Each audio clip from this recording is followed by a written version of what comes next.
Hello everyone, how are you doing? I hope that you're doing great.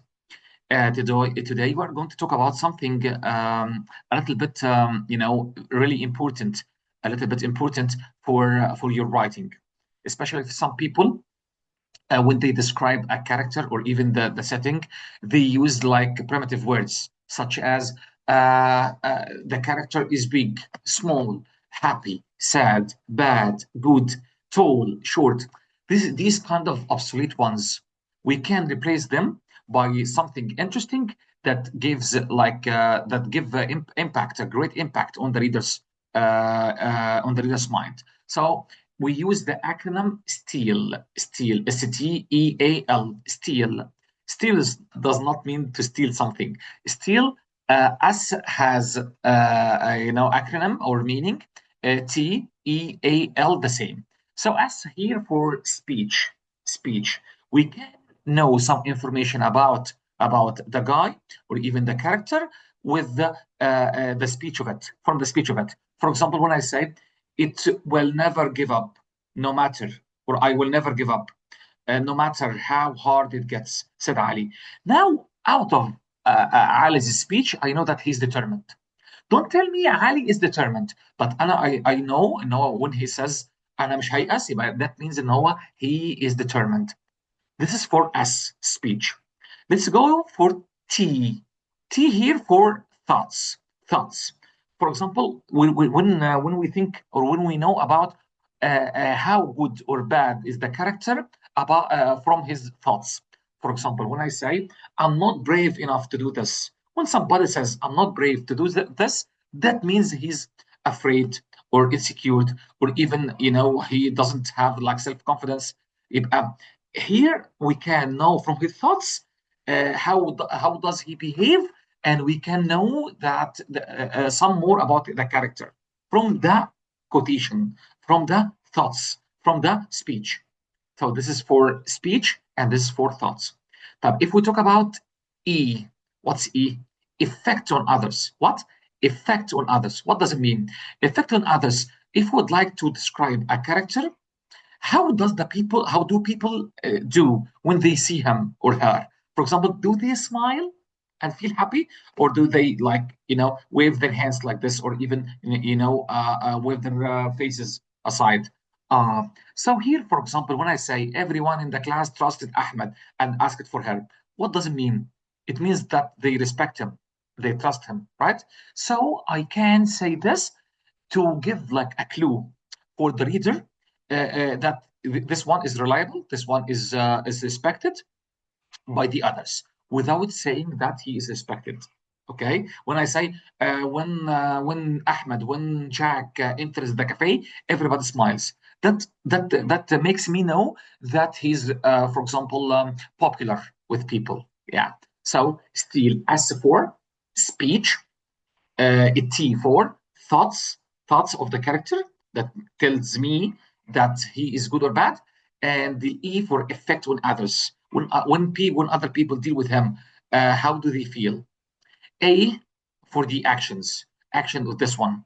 What are the actions? Are, yeah, for example, here when I say Mona stayed after school to clean the classroom without being asked. تخيل منى دي كده, when all students go home, she stays. She stays at the class trying to clean everything. So and no one asks her to do this. What does it mean? And she's responsible. She's kind. She's helpful. When I say, مثلا, for example, when Mr. Mahmoud sees an old woman carrying heavy bags, he stops the road for her and he carries the bag for her. يبقى that means إن Mr. Mahmoud is helpful without saying he's helpful. But if you write helpful at a school in the exam or in the exam paper, it won't be that effective. But these kind of actions makes us know these kind of actions make us know that yes, he's helpful or he's responsible or responsible. The last one, L for look, the look of the body. All of you use this one, look of the body. You say, مثلا, he's tall, he's short, he has like brown eyes, he has like blonde hair, and so on. That would be okay. Okay. So, for example, I say he wore neat clothes and stood confidently with a straight posture. This is posture. Okay. Okay, this is good posture or straight posture. So that tells us now he's organized. Can tell me he's tall, he's short, yeah, in this part. So if we'd like to describe any character, we use steel. Again, what's steel? S, S for speech. I know his character from his speech. T, thoughts. I know his character from his thoughts. E, effect on others, and I know that everybody like feels happy or sad when the others see him. And also A for actions. For actions, I know how is the personality that we deal with throughout its actions. And L, the last one, for the look, eyes, hair, skin color, posture, and so on. So this is how to describe a character, especially, of course, in paper two. In paper two, okay. If we'd like to talk about the setting, يعني when you would like to describe a setting, you must use the five senses. All of us know the five senses. The five senses are number one, what we can see, the sight. Number two, hearing, right? Number three, smelling, for example. Number four, tasting, right? And number five, touch.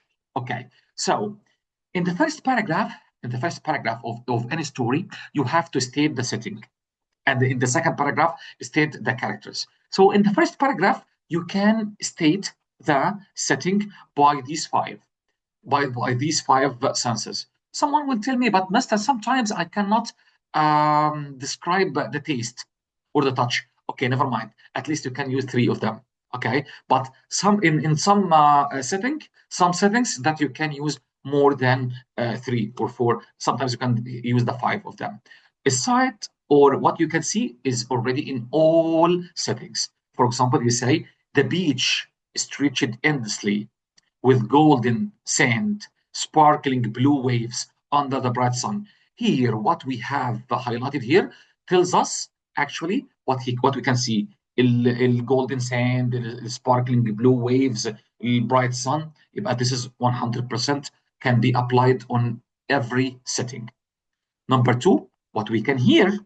For example, I say the sound of crashing waves mixed with the children laughing or laughter and seagulls crying in the distance. So now I have the setting of an island maybe or Hawaii or some sort of this. So I can see, I can write what I can hear, the laughter of the children, or even the crashing waves, the birds singing, the seagulls crying, and so on.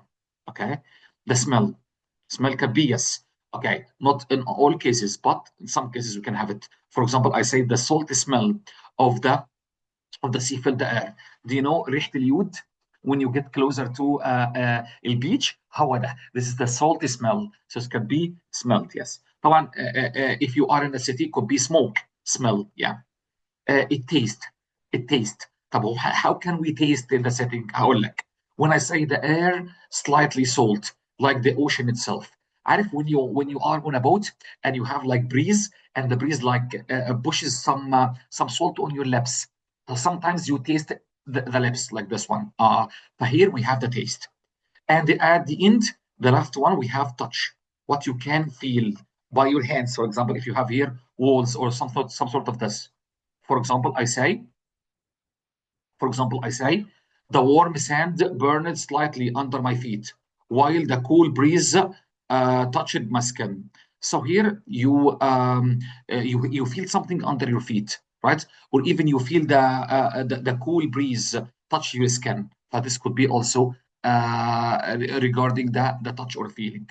To conclude what I said, once you would like to write or to describe a setting in the first paragraph, please use in five senses, and in the second paragraph use steel. Now I have completed like one paragraph here كده, using all senses in one paragraph. Okay, let's check. The market was full of fruits and the bright lights. طبعا this is sight. Loud voices of sellers and the buyers filled the air. This is hearing. I hear the voices, of course, in the market. The smell of spices and the fresh bread spread everywhere. This is the smell. This is the smell. I smell the everything around me. اللي هو بقى السبايسز بقى والحاجات دي كلها. And I could almost taste the sweetness of the ripe mangoes. That taste. لأن أنا sometimes I feel كده on my lips او on my tongue كده المانجا الطازه بيبقى ريحتها على بقي. And also as I walk people brushed past me and the warm air pressed against my skin. This touch طبعا يعني for example if you have like an AC والAC a little bit cold فانت you feel the touch بتاع الهواء ان هو a little bit cold. So that creates the effect of a busy setting, maybe, or lively or bustling city or setting, I'm saying.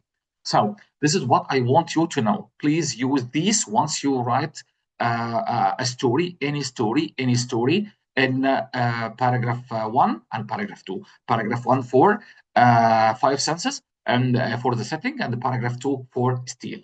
Thank you. Hope that you got some benefits from this session. See you next time, inshallah. Goodbye.